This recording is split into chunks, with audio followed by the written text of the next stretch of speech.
এখানে আমি প্রথমে মাছগুলোকে ভেজে নিয়েছি। এখানে কড়াই গরম হয়ে গেলে কড়াই দিয়ে দেবো তেল।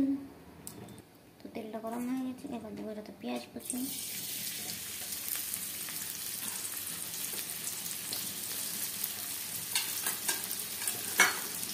পেঁয়াজ কুচি দেওয়া হয়ে গেলে এটাকে আমরা লাল লাল করে দিয়ে আমাদের পেঁয়াজটা ভাজা হয়ে গেছে। এবার এটাতে দিয়ে দেবো আদা রসুন পেস্ট।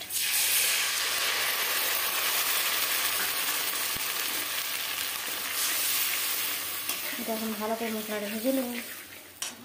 এবার দিয়ে দেবো এটাতে 1 চামচ হলুদ,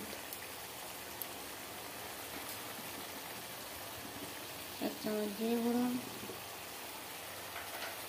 দিয়ে এটাকে ভালো করে নাড়বো। এই যে আমাদের মশলা ভাজা ভাজা হয়ে গেছে, মশলা তেল ছাড়তে শুরু করে দিচ্ছে। এবার দিয়ে দেবো এটাতে একটা কাটা কুচি কাটা বিলাতি। এটাকে এটার সাথে ভালো করে ভেজে নেব।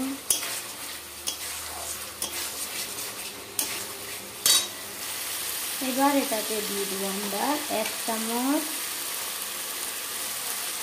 লবণ। এটাতে লবণটা দিলে কি হবে, বিলাতিটা তাড়াতাড়ি ভাজা ভাজা হয়ে যাবে। মশলাটা হয়ে গেছিলো ভাজা ভাজা। এবার দিয়ে দিয়েছি এটাতে জল দেওয়ার পরে এটা ভালো করে ফুটতে ছেড়ে দেবো আমরা। এটা ভালো করে ফুটে যাক। এখানে আমাদের ঝোলটা ফুটতে শুরু হয়ে গেছে। এবার দিয়ে দেবো এটাতে 2টো তেজপাতা দিয়ে একটু নেড়ে দেবো।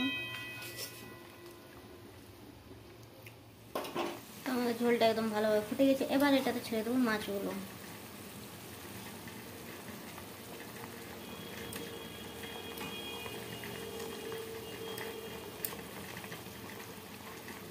মাছগুলো দিয়ে একটু নেড়ে দেবো।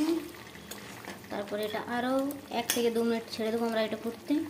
এটা ভালো করে ফুটে আমাদের ফাইনালি দেখতে পাচ্ছি কত সুন্দর রান্না হচ্ছে। আচ্ছা, তো তোমরা যদি কেউ খাবে তো চলে এসো।